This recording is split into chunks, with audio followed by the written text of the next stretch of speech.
टायरनि जे मथांचरे ते लकीरूं छो हूंदियूं आहिनि?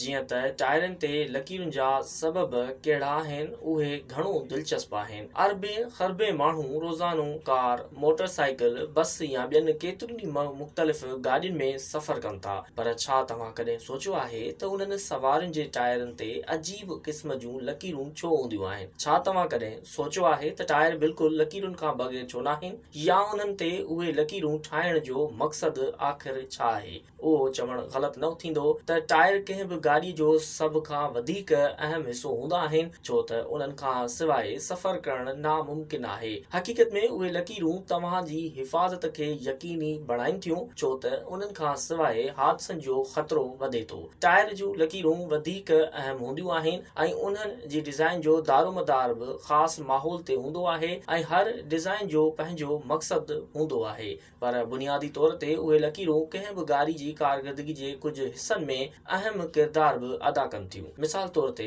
टायरनि ते लकीरूं सिधो संहुं गाॾी जे हैंडल खे क़ाबू कनि थियूं त जीअं गाॾी आसानी सां सफ़र करे ऐं तेज़ रफ़्तार सफ़र दौरान तवाज़ुन न विञाए। उन्हनि लकीरुनि खां सवाइ भॻल या टुटल रोडनि ते ड्राइविंग करण सां हादसे जो ख़तरो बि वधे थो।